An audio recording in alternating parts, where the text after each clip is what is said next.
Hello, welcome to my series about all Chopin's music. I'm very happy that you are here tonight with me watching this video about a new Nocturne. Nocturne in E flat major, opus 55 number 2. So today we finish the next opus of Chopin's Nocturnes, the last but one opus. There will only be one more, opus 62. So, in fact, as you already know, we approach the last period of Chopin's composing style. With this Nocturne, I must frankly say that I have a little trouble to make this video. Well, I had trouble when I was reading some information about this Nocturne on the internet and in books. Why trouble? Because of course first I'm doing my own analysis, I'm learning the piece, of course, I'm going very deeply inside. I'm thinking about what can be interesting to show to you, because of course we cannot focus on 100% things. I'm sure you know it and you agree with me. So this is always quite a difficult job for me to decide, then to make it understandable, not only for musicians and so on. As you know, I often quote Professor Mieczysław Tomaszewski, Polish Chopinologist, musicologist, who I respect deeply, and I often quote his writing about Chopin's pieces on the website of National Chopin Institute in Warsaw.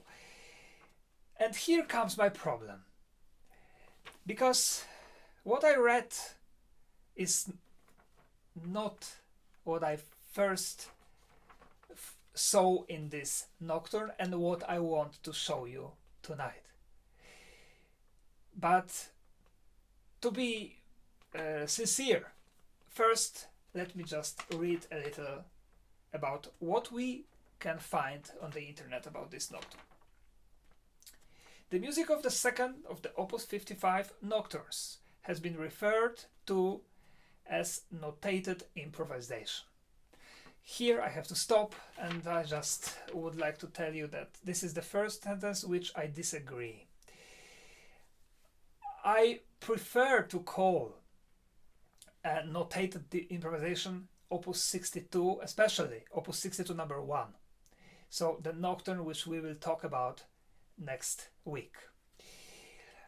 And I can't wait to talk about this beauty.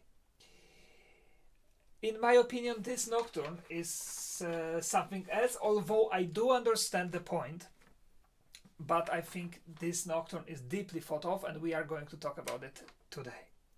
Here, writes Mieczysław Tomaszewski, Chopin expresses his thoughts out loud in music. Or perhaps meditation rather than thoughts, as it begins but seems never to end, presaging Wagner's unending melodies. If you know the music of Richard Wagner, you know that one of the characteristics of this music is the endless melody. The melody which never ends, which has constantly changing, and is never coming back to what was before.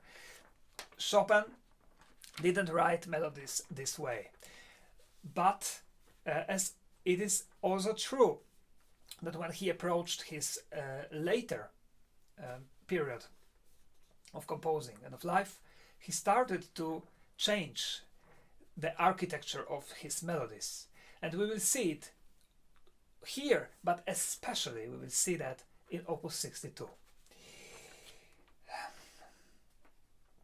The narration proceeds at a slow, restrained tempo, lento sostenuto. Of course, this I agree with because Chopin wrote it and it's absolutely true. In the most long-breathed meter possible, 12 on 8. So the time signature is 12 on 8. What does it mean? If you're not a musician, I explain very shortly. When we have one bar, you know, for example, when we have a waltz, as everybody knows, is on 3. 1, 2, 3. And new bar starts at 1 again. So we count when we play or dance on 3. This nocturne is written on 12. So we shall count 1, 2, 3, 4, 5, 6, 7, 8, 9, 10, 11, 12. Of course, we don't count like that because we make grouping. So we group, usually we make grouping on 3. So we count on 4. But this is not that important. It's just what is important is that this 12 in one bar makes the music very, as Mieczysław Tomaszewski writes, long-breathed. The melody flows along in solitude, and this is something that I strongly disagree, and I will show you. Against an unusually expensive accompaniment, though that solitude is interrupted every so often by the voice of the accompaniment, complementing like a contrapuntal chromaticized shadow. Chromaticized, so full of chromatic, so very small intervals.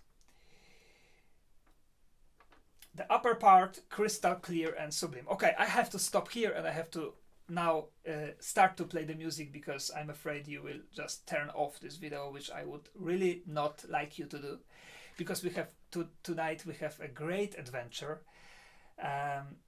So I will play for you the first page of this nocturne just now, and I want you to answer the question: is this melody that we will hear really in a solitude? Is it really only one voice, just like we read?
Well, okay.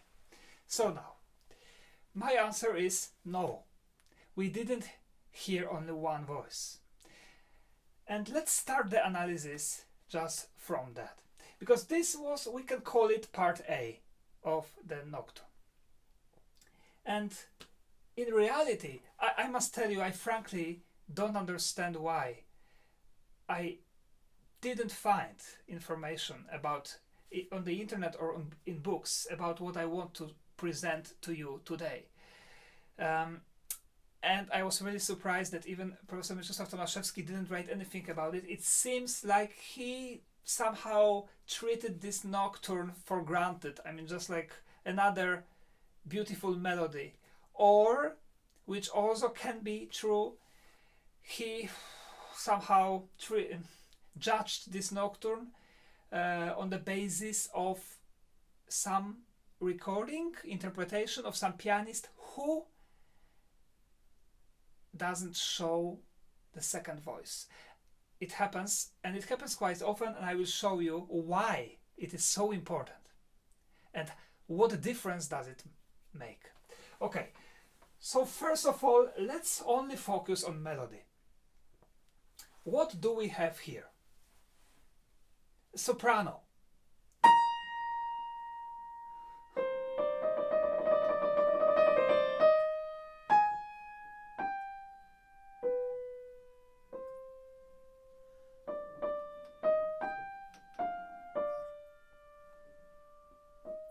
The first phrase is indeed alone, is in solitude, is alone.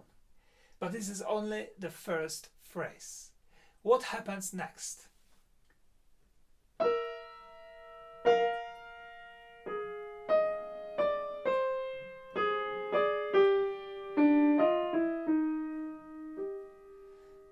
We have two voices all the time.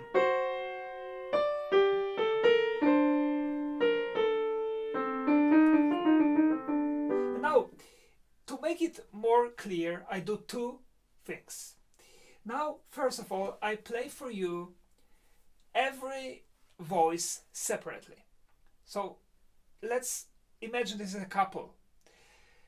And then first I show you what she is singing, then I show you what he is singing. And after that I play together, but I will play his part one octave lower, as I already did in my other videos if you watched them. So let's have this fun and enjoy. She is singing.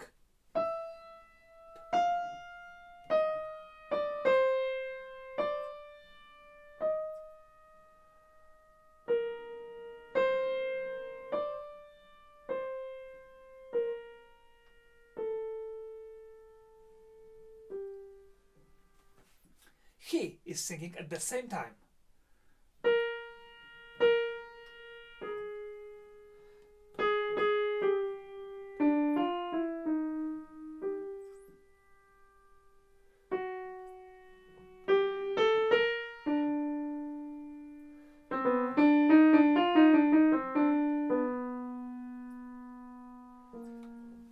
So, is it really the interruptive short statement? No, it's not at all. It's a full melody. Okay, let's listen to these two melodies, just like in an opera, just like we have opera aria.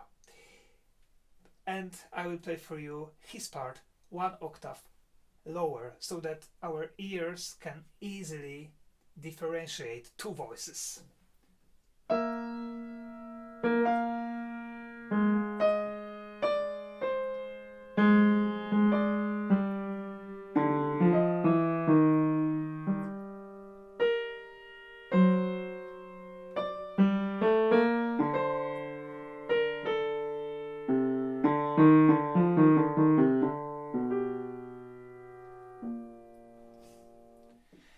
A duet. What do we have here? We have a duet, and then, you know, the duet continues.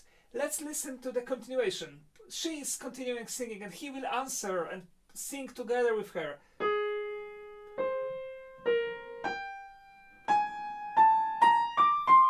And he.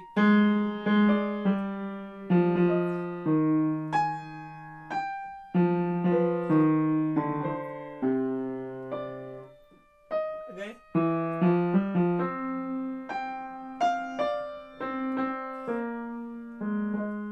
A beautiful aria about love. For me, my friends, it is so obvious that I can't think about anything else. But if a pianist plays like this, and now I play for you, in my opinion, wrong way of playing this nocturne, then indeed we can have the impression that we have just one beautiful solitude melody. It is wrong. But let's listen.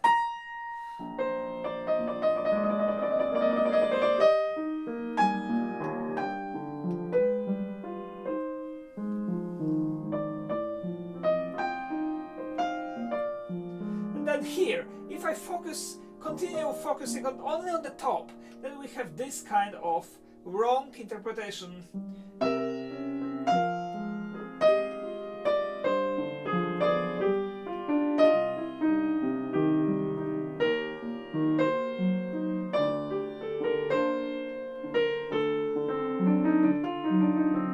And indeed, we have, in this interpretation, we have in the lower voice only an accompaniment. But this is so bad, because when we go through the whole nocturne, you will see that in fact this nocturne is an aria, a duet, like in the opera. And I don't know if you watched my video about the Nocturne Opus 27, number 2, when I was regretting so much that Chopin had never written any opera. In this nocturne I regret even more, because here we have the full duet about love, and this is written almost as if really Chopin was thinking about opera. We have to know, I'm sure you are Chopin lovers, I'm sure all of you know that Chopin was in love with the opera. He knew all the operas that were played. He was always going to every single opera production, wherever he went. Were it Dresden, Vienna, was it Stuttgart, Paris, London, everywhere, Warsaw, of course. He was absolutely into the opera. He loved it. He was enthusiastic, and I'm 100% sure that in this nocturne he was thinking about writing a beautiful opera duet. And let me put emphasis in this analysis on this duet. So that's going to be our main theme, our idée fixe, our main theme in this video. That was only introduction, we can say. So now the true analysis will start. I think it would be good to just focus a little bit on the left hand, because left hand show us always what kind of character and emotion the composer wants to put into the music. Big melody we always hear, but the accompaniment is in the background. And now this accompaniment is in a way typical nocturnal accompaniment, but extremely beautiful, refined and rich. And even, in my opinion, it could be a piece played only for the left hand. You know, there are such pieces, you know, Scriabin, Brahms, we have Ravel, we have quite a many pieces written only for the left hand. And this nocturne could be, just listen a little and enjoy with me this beautiful melody, because the accompaniment also has its own melody.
of course, this is only an accompaniment, but we can hear that it's not as pure accompaniment, I would say, as we had in the previous nocturnes.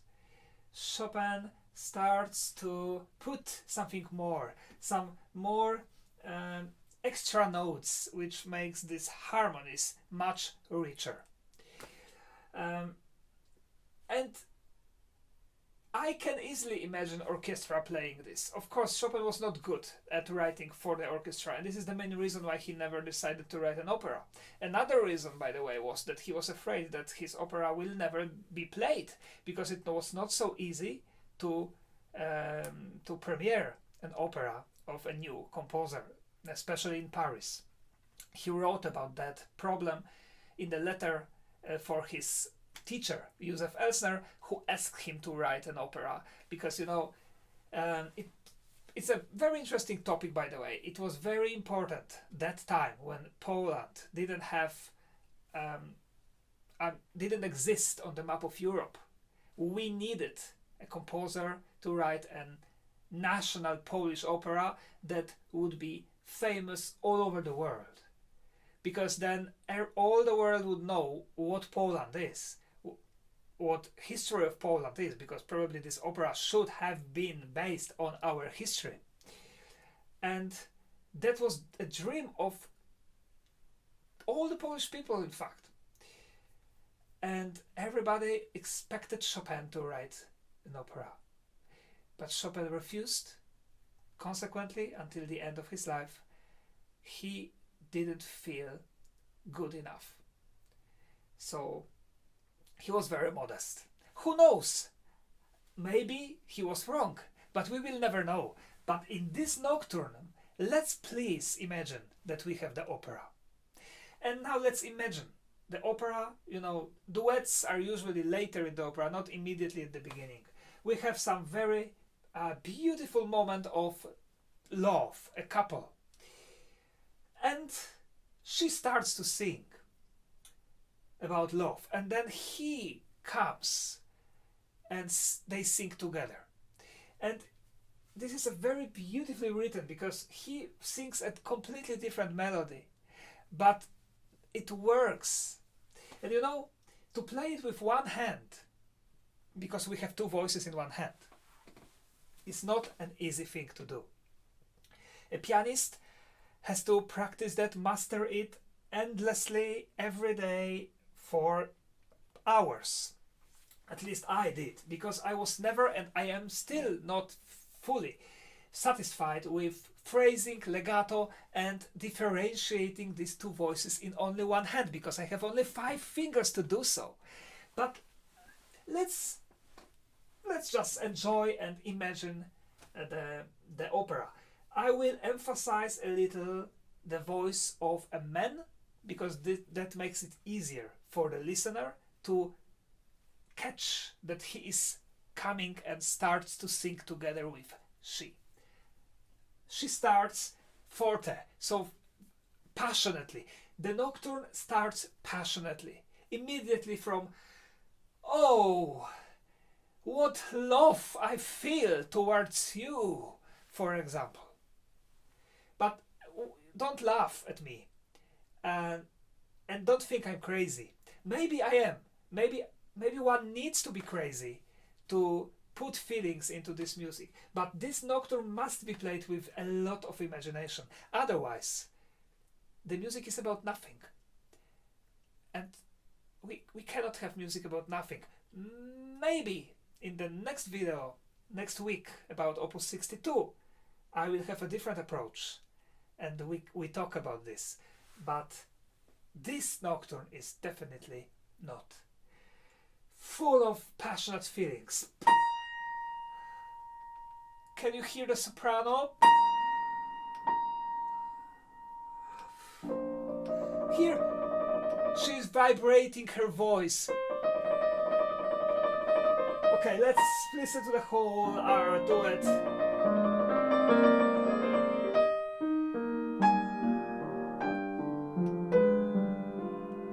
By the way, excuse me to stop, but very often this nocturne is played too fast. in my opinion. Here definitely we have Chopin who has time. Lento sostenuto. What does it mean in Italian? Lento means slow. Sostenuto means go backwards, even slower, which means that Chopin wanted to make sure that we will not play it too fast. When we play it too fast,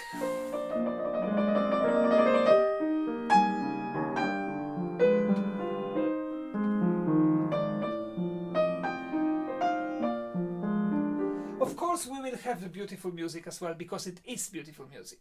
Of course we will have a long line, which, as you know, if you know my videos, I highly value a long line because of the brief of singer. But this is written in such a way that in a slow tempo we still have time to breathe, and the emotions and the character, that's what I wanted to say, is different. It goes deeper into our souls and hearts. Let's listen.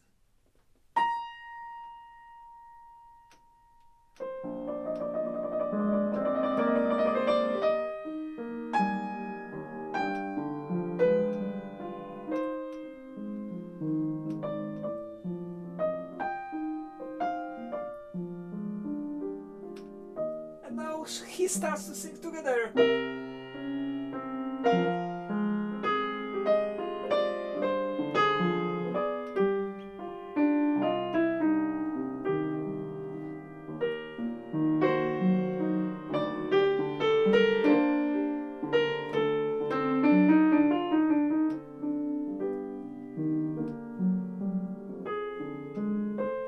Here, for example, at the very end of this first phrase, have you heard this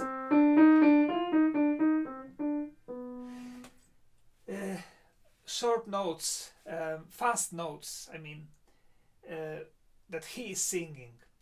This is a declamation, and this is a portamento, a typical way for Chopin to write a portamento, when he puts, maybe it will be interesting for you, dots here. Over every single note we have a dot. What does it mean? A dot means staccato, which means it should be short. But at the same time we have a legato sign. So it's a contradiction. But no, it's not a contradiction. It's a typical notation for portamento. And so we have to imagine with our fingers, and it's extremely difficult to do, a kind of portamento that singer is making by singing every syllable on every note. I, as a pianist, listen a lot to singers and try to imitate them very, very much. And here it's the perfect example of how to do it, and that Chopin really wanted to achieve this. So listen.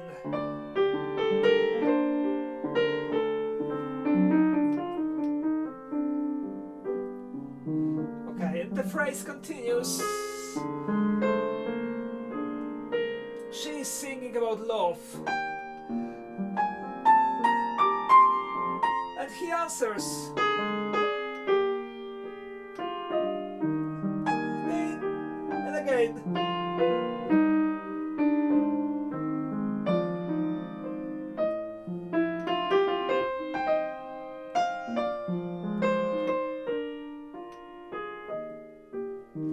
Yes, he is singing 3 times the same words. And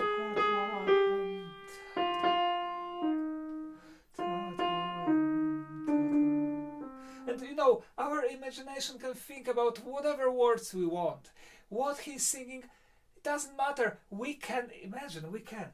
I think it's a great fun to make a kind of duet on this.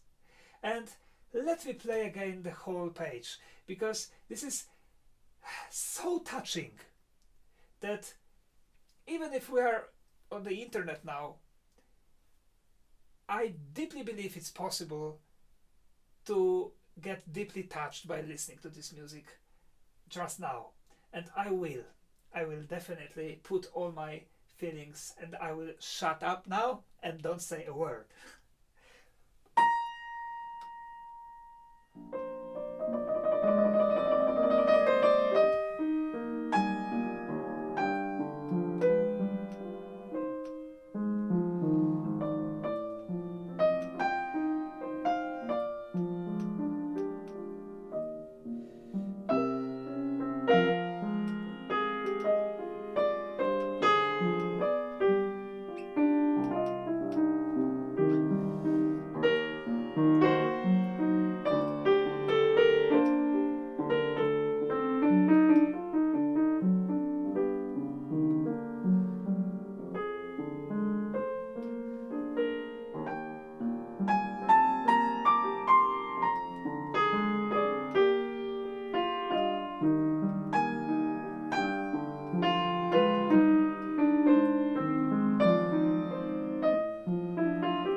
parts B starts, and then what happens in the opera? She stays alone in the solitude. He comes backwards and maybe sits down on the couch. Sits down on the couch, you know, maybe with a glass of champagne or a coffee or whatever, and is listening to her. And she is singing solo. The atmosphere and character is changing a little bit. Let's listen to this solo part of the soprano.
She continues. This is a kind of endless melody, like a Wagner endless melody. Yes, here we can agree. When she starts to sing, she is singing a melody. But why is it so? Simply because she has something to say. She is telling the story. Subjectively, my feelings when I play this part, I have the impression that in the opera she is singing about the future. She is predicting the future of happiness together with him. Maybe she's promising him something. When I think about it, immediately this page, this part B for me is richer and full of emotions. So this is my feeling. But of course interpretations can be different. This can also be singing about the past, remembering the past, or about thousands other things. But I still believe that it's worth to use the imagination in this moment. Now, okay, let's make a short analysis of this phrase, because it's not completely a random melody. First, we have one phrase that is repeated 2 times. So what does it mean? That means that she probably sings the same words 2 times to him. Listen, we have...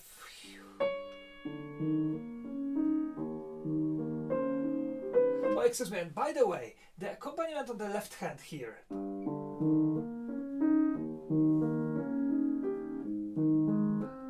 Isn't it a little bit like on the guitar? Dun, dun, dun, dun, dun, dun, dun, dun, dun. A little bit we can imagine in the opera as well. We have 6 notes. Guitar has 6 strings. And we know from the fact of many witnesses and Chopin himself that he used to try to achieve the same kind of sound on piano that the guitar has. We had it in mazurkas. I don't exactly remember now which one mazurka was that, but Chopin wrote that it should be like a choir of guitars. And he was thinking about the guitar very often, because the guitar is like strings that we touch with our fingers. Here we touch strings with hammers, but we can imagine that we touch them with our fingers. Okay, let's listen this again.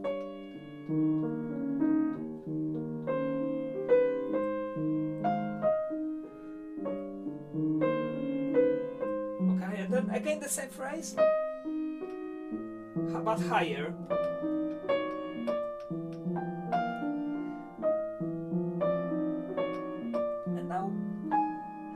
now something magic happens, something amazing happens. She reached the top note, and Chopin repeats this note 4 times.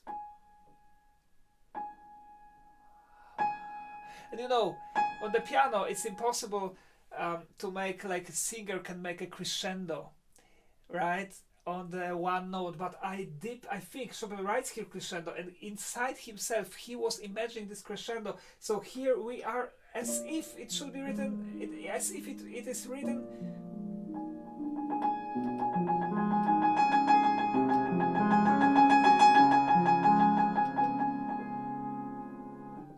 And finally this note goes down, and we start the new sentence.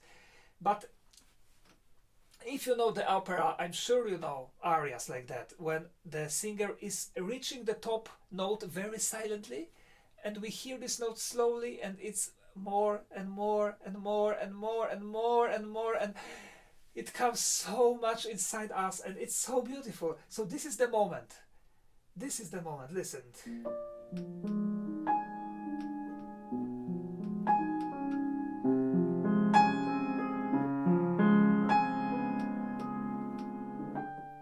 She continues predicting the future.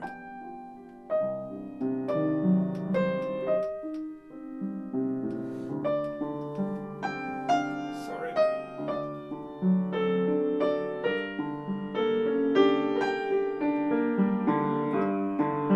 And she gets more and more passionate.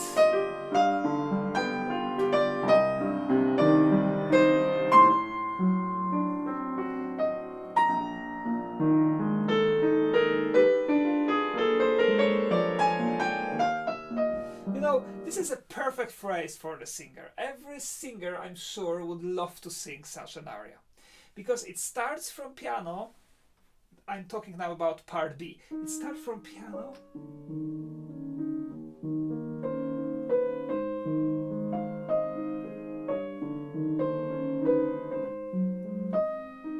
goes a step up,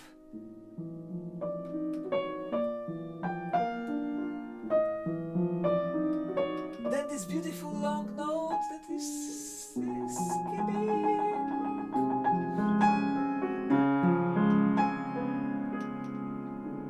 Then goes back to piano, just to, you know, to take a power to reach a climax. Fascinating, perfectly written. It can't be better.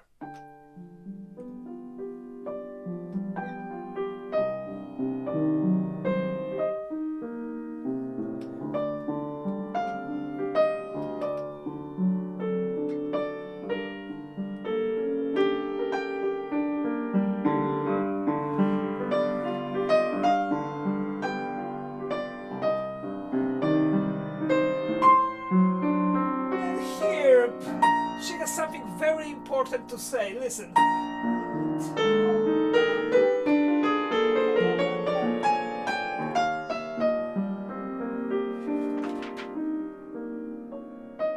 And she continues with a new melody.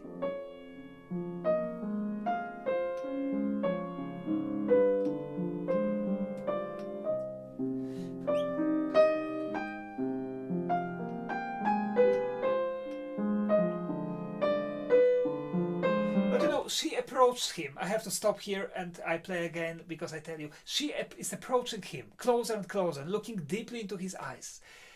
He is touched, deeply touched, and he slowly stands up. And soon he will join her again with a beautiful duet. Let's listen.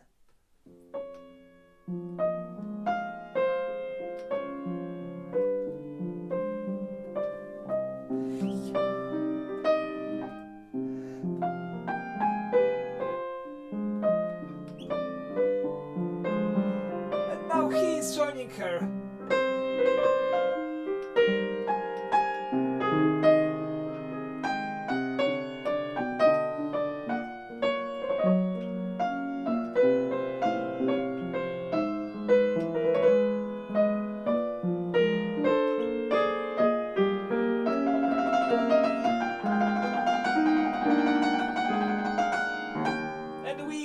back to part A. Okay, I owe you to play his part 1 octave lower so that we can really differentiate that couple. Okay, listen. And now.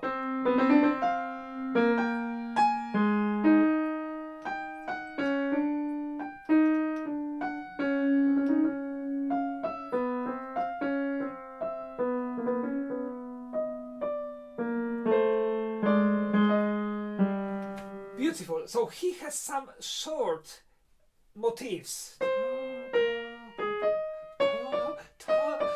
Just like, oh yes, I agree with you. You know, like something like this. Just 2 notes at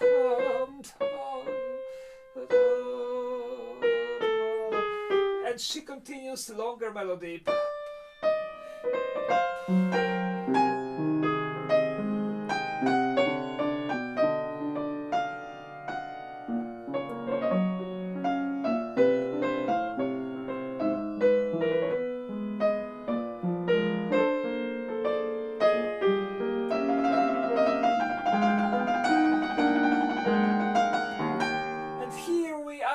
Beginning,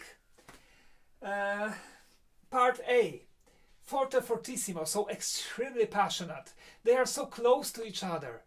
They have a physical contact and they are singing, and now they are singing together because they sing the second phrase. I mean, do you remember part A? It started from a solitude melody.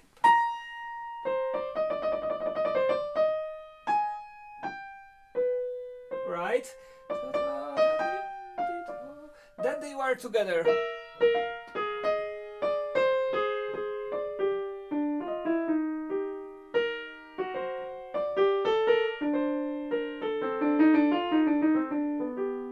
And this was the first statement, the first musical sentence, and then it is repeated but they sing together. So it's like we start from the beginning.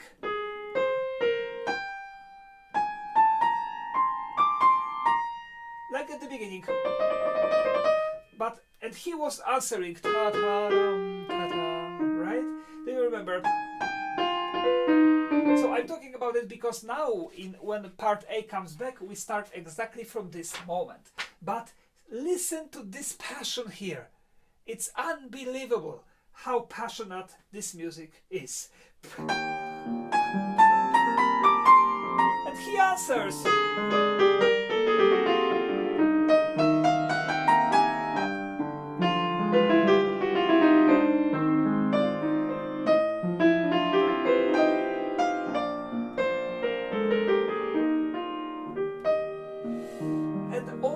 These fast notes are portamento. Every time we have these dots here. Let's listen again to this. So here is about love, because we came back to the beginning. Just pure state of notes.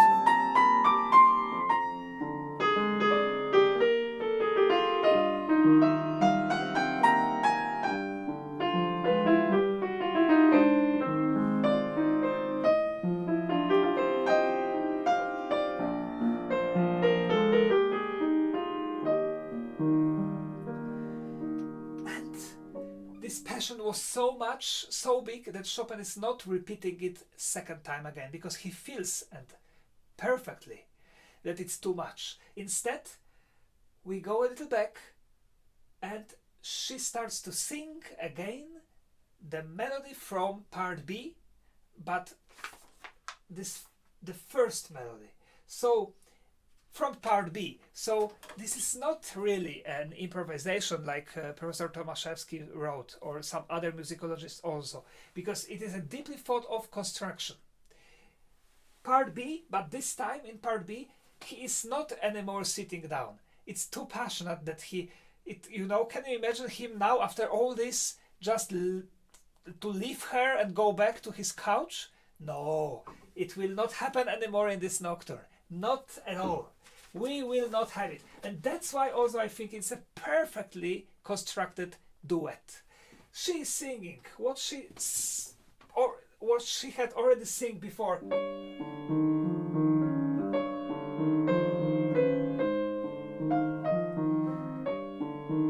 And then he is just singing a little. And again she's singing.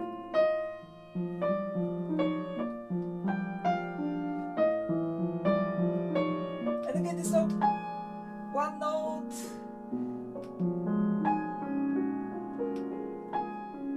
And now together.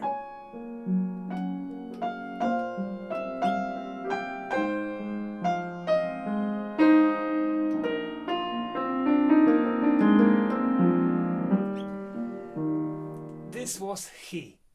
This moment.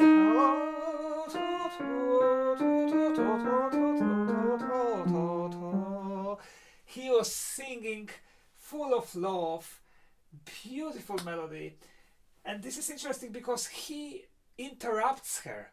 He comes before she finishes her statement, he comes with a forte note, so a very loud note.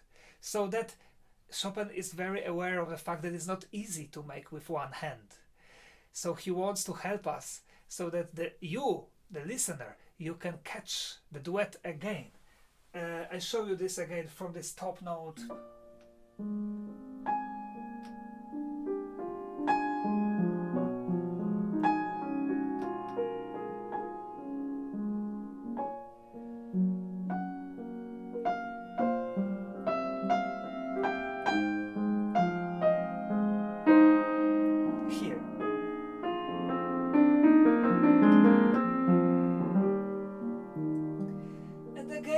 Part B from the beginning, and he will be not interrupting her, but singing, answering her more and more. Just listen how fantastically it's written.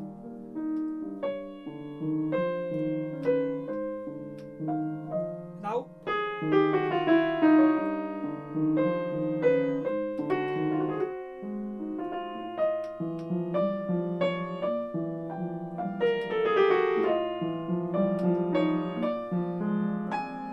again this top note, but okay, I owe you again to play his part one octave lower.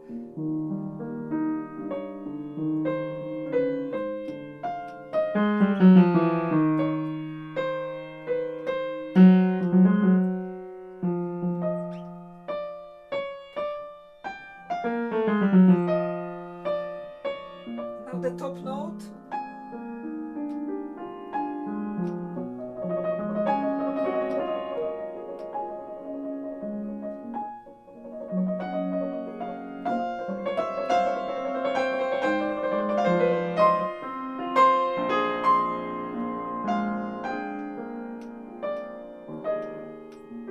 And this is the end. I mean, now we will only have the coda.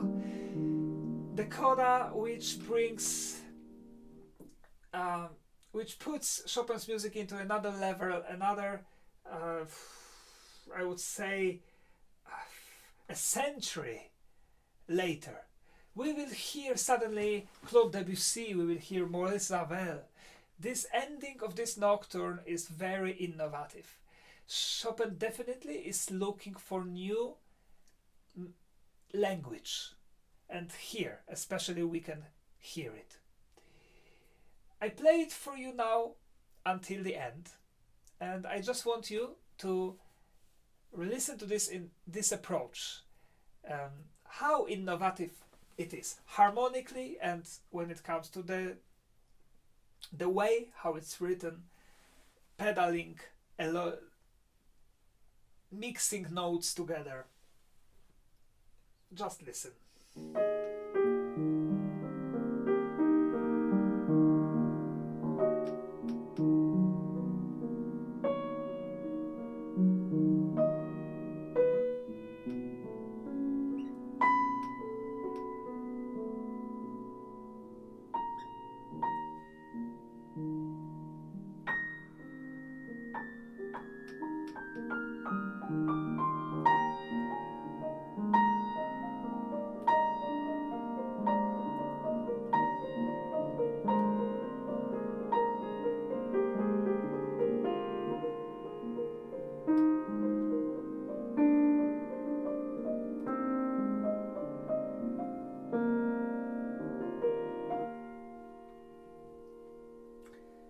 And now only orchestra is ending the duet.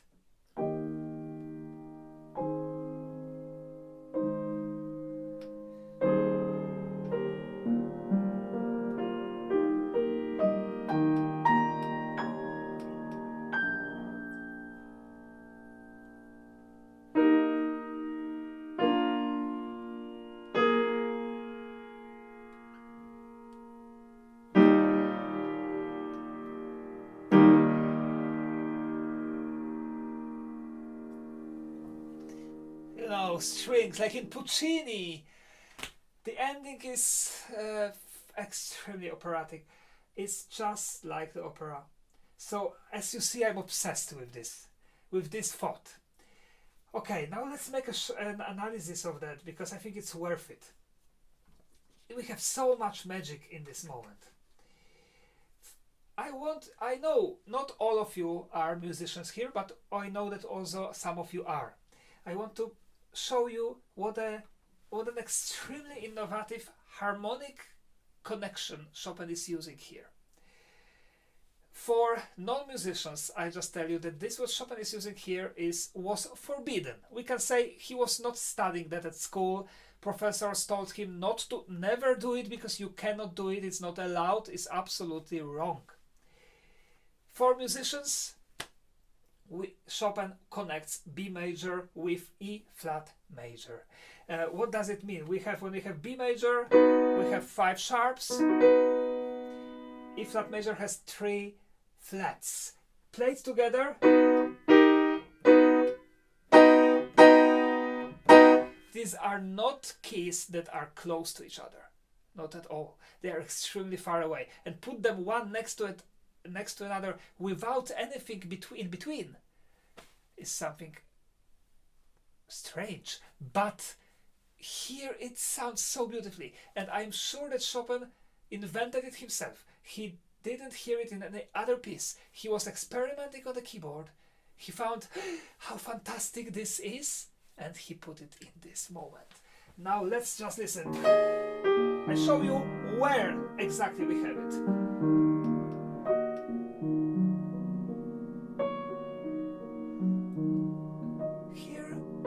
Major with 7th,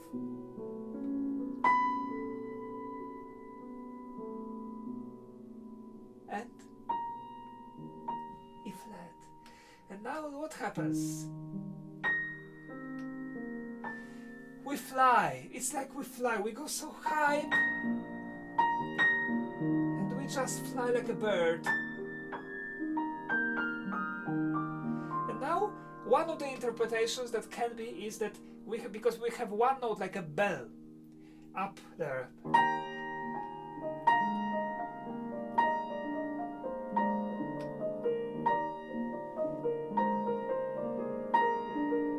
All the time, can you hear? And it's so beautiful. And one of the interpretations can be that it's she singing this one note, and the symbol is that one note is stable, is always the same. So it means that she will never change. She will love him all the time until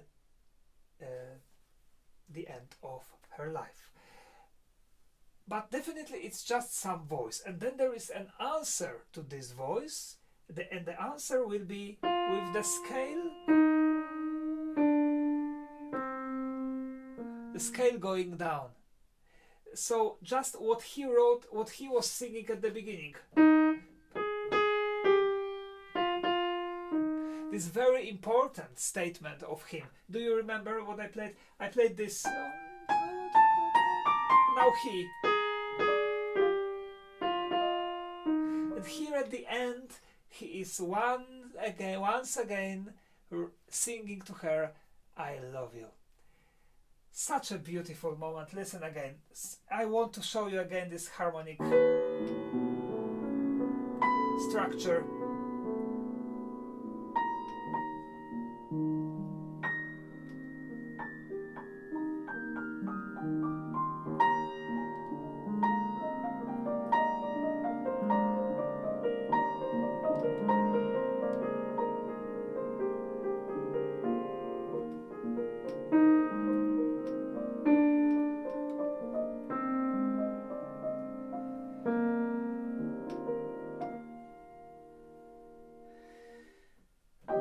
the orchestra is ending the piece.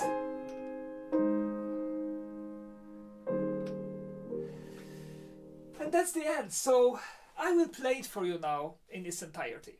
Even though I still have things that I want to work on them, and I'm never satisfied with this piece, but I think I will have a lot of fun to present for you the love duet from opera by Frédéric Chopin called Nocturne, E flat major, opus 55, number 2. And I encourage you to find many different recordings of this Nocturne and listen to this with this approach and see whether you can catch it, you can imagine the duet and what is this about. I think this attitude changed completely our approach to this piece, our understanding of this piece, and brings out the inner beauty that it's inside. So let me play it not too fast, so that we can have time to sit back in the opera theater with smile in our face, on our face, and enjoy the love scene.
Thank you very much for watching until now, for being so patient.